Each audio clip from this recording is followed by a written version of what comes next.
नमस्कार दोस्तों, जय हिंद साथियों। आपका स्वागत है पे कमीशन न्यूज़ चैनल पर। आज की वीडियो में हम जानेंगे कि एक आर्मी पर्सन किस प्रकार अपनी पेंशन कैलकुलेट कर सकता है और उसे पेंशन जाते टाइम क्या क्या फ़ायदे मिलने वाले हैं। सबसे पहले हम जानते हैं टाइप ऑफ पेंशन। सेना में कितनी प्रकार की पेंशन दी जाती है। यहाँ आप देखेंगे सबसे पहले सर्विस पेंशन। सर्विस पेंशन 15 साल 3 महीने पूरा होने पर आपको सर्विस पेंशन दी जाती है। उसके बाद डिसेबिलिटी पेंशन। यह पेंशन मेडिकल बोर्ड द्वारा दी जाती है। जब आप सेना में नौकरी करते हैं और आप डिसेबल्ड हो जाते हैं तो आपको मेडिकल बोर्ड द्वारा एक परसेंटेज दिया जाता है, उससे डिसेबिलिटी पेंशन दी जाती है। वार इंजरी पेंशन वार के द्वारा इंजरी होने पर दी जाती है। फैमिली पेंशन आपको फैमिली को दी जाती है। इसके बाद सर्विस पेंशन आप किस प्रकार कैलकुलेट कर सकते हैं। उसके लिए आपके पास बेसिक पे, एमएसपी, क्लास पे, डीए, एक्स पे होना जरूरी है। यहाँ आप जब अपनी बेसिक पे 42,800, एमएसपी 5200 जो कि 7 सीपीसी में दी गई है। उसके बाद क्लास पे, यहाँ मैंने क्लास पे क्लास 1 ली है। क्लास 2 के यहाँ पर आपको मिलेंगे 450 रुपये और क्लास 3 के मिलेंगे यहाँ पर 225 रुपये। और एक्स पे, अगर आपको एक्स पे मिल रहा है तो एक्स पे लें, नहीं तो अगर आप ग्रुप एक्स में नहीं है तो इसे छोड़ दें। यहाँ पर मैंने उनको टोटल किया, उसको डिवाइडेड बाय 2 किया, क्योंकि ये सर्विस एलिमेंट हैं। इसको मैंने डिवाइडेड बाय 2 करके पेंशन निकाला। उसके बाद जो पेंशन आया उस पर डीए दिया जाता है। मैंने यहाँ 17% डीए निकाला हुआ है। दोनों को मिलाया तो यहाँ पर आपकी पेंशन बनी 32,102 रुपये। इस प्रकार आप अपनी सर्विस पेंशन निकाल सकते हैं। और इसके साथ साथ जो आपकी सर्विस पेंशन होती है उस पर टैक्स दिया जाता है। इसके बाद हम निकालते हैं डिसेबिलिटी पेंशन। डिसेबिलिटी पेंशन के लिए भी आपके पास बेसिक, एमएसपी, क्लास और एक्स पे होनी चाहिए, जैसे हमने पिछली वीडियो में बनाया है। लेकिन इसके साथ साथ आपको यहाँ अगर कैटेगरी दी गई है और आप डिसेबल्ड हैं 20 से 50%, तो आपको 50% डिसेबिलिटी पेंशन मिलेगी। अगर आप 51 से 75% डिसेबल्ड हैं तो आपको 75% डिसेबिलिटी मिलेगी। इसी के साथ साथ अगर आप 71 से 100% डिसेबल्ड हैं तो आपको 100% डिसेबिलिटी पेंशन मिलेगी। अब डिसेबिलिटी पेंशन निकालने के लिए मैंने यहाँ एमएसपी, बेसिक पे, क्लास पे, एक्स पे को टोटल किया, जो मेरा बना 54,875 रुपये। अब इसमें मैंने आपको बताया कि जो आपकी डिसेबिलिटी होती है 100% डिसेबिलिटी पे आपको 30% डिसेबिलिटी दी जाती है। उसके साथ साथ आपको यहाँ पर डीए दिया जाता है, जो दोनों मिलाने से यहाँ बना 19,260 रुपये। अब अगर 75% डिसेबिलिटी है तो आपको मिलेगा 14,462 रुपये। अगर 50% डिसेबिलिटी है तो आपको मिलेगा 9,360 रुपये। और इसमें सबसे प्लस पॉइंट यह होता है कि डिसेबिलिटी पेंशन होने पर आपको किसी प्रकार का टैक्स नहीं दिया जाता। इसके बाद आपको मिलता है कम्यूटेशन। कम्यूटेशन यह आपकी चॉइस होती है, आप ले भी सकते हैं, नहीं भी ले सकते हैं, और आप कितना परसेंटेज लेना चाहते हैं यह आप पर डिपेंड करता है। कम्यूटेशन निकालने के लिए आपकी सर्विस पेंशन, जो आपकी ओरिजिनल पेंशन बनी विदाउट डीए, यहाँ जो हमारी बनी 27,437 रुपये, उसको 12 साल के लिए कम्यूटेशन दिया जाता है। और एज फैक्टर मैंने आगे आपको दिखाऊंगा कि किस प्रकार कितनी एज पर मिलता है, मैं उसे डिस्क्रिप्शन में दे दूंगा, वहाँ से आप इसे डाउनलोड कर सकते हैं। यहाँ मैंने सब कुछ निकालने के बाद कम्यूटेशन मिला 14,84,753 रुपये। आप भी अपना इस प्रकार निकाल सकते हैं और देख सकते हैं कि आपको कितना मिलेगा।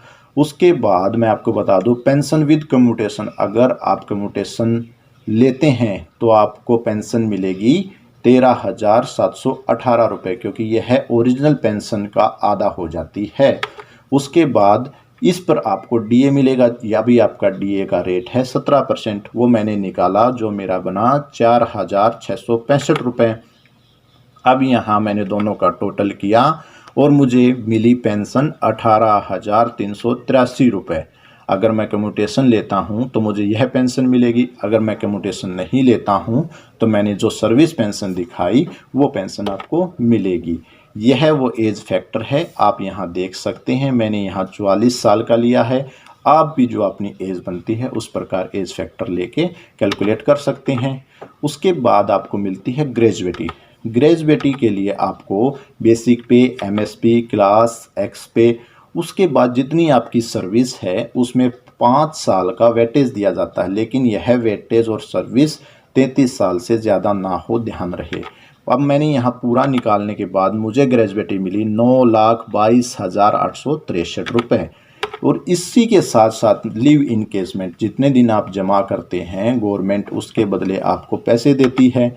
तो यहाँ आप निकालने के लिए बेसिक पे, एमएसपी, क्लास पे, एक्स पे और डीए और इनटू जितने दिन आप जमा करते हैं, मैक्सिमम आप 300 दिन जमा कर सकते हैं, वो मैंने यहाँ किए हैं, पूरा कैलकुलेशन किया है। जो मुझे मिले 5,95,395 रुपये।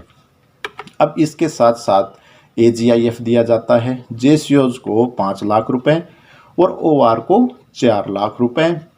यह अप्रोक्स अमाउंट है, ऊपर नीचे हो सकती है। इसके बाद आपको AFPP फंड जितना आप जमा होता है वह आपको पेंशन जाते टाइम दे दिया जाता है। अब आपको DSP अकाउंट में लास्ट मंथ की जो पे होती है वह लीव इनकेसमेंट और AFPP फंड दिया जाता है। इसके साथ साथ आपको एक पेंशन जाने से पहले ज्वाइंट अकाउंट खुलवाया जाता है, जिसमें आपको AGIF की अमाउंट, ग्रेजुएटी, कम्यूटेशन और जो आपकी पेंशन बनती है वह दी जाती है। इसके साथ साथ अब मैं आपको बता दूं यहाँ पर कि आपको कितना क्या क्या मिलने वाला है। यहाँ pension per month without commutation आपकी बनती है, अगर आप कम्यूट नहीं लेते हैं तो आपको बनती है 32,102 रुपये। अगर आप कम्यूटेशन लेते हैं तो आपको पेंशन मिलती है 18,383 रुपये। अब आपको सवाल उठता है कि क्या हमें कम्यूटेशन लेना चाहिए या नहीं लेना चाहिए। इसके ऊपर मैं एक अलग से वीडियो बनाऊंगा, उससे आप जान सकते हैं कि आपको कम्यूटेशन लेना चाहिए या नहीं लेना चाहिए। और अगर आप हमारे चैनल पर पहली बार विजिट कर रहे हैं तो आपको वीडियो पसंद आए लाइक करें, सब्सक्राइब करें, शेयर करें और घंटी ज़रूर बजाएं। इसके बाद डिसेबिलिटी पेंशन जितनी अगर आपको 100% है तो यहाँ मिली 19,260 रुपये, 75% होने पर 14,462 रुपये, पर 50% होने पर आपको मिली 9,630 रुपये। यह डिसेबिलिटी पेंशन आपको सर्विस पेंशन चाहे वो कम्यूटेशन हो या विदाउट कम्यूटेशन हो उसके साथ दी जाती है।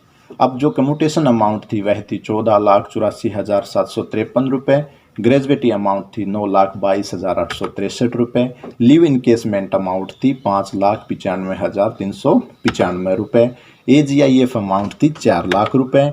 इसी के साथ साथ AFPP फंड जितना आपने जमा किया वह है।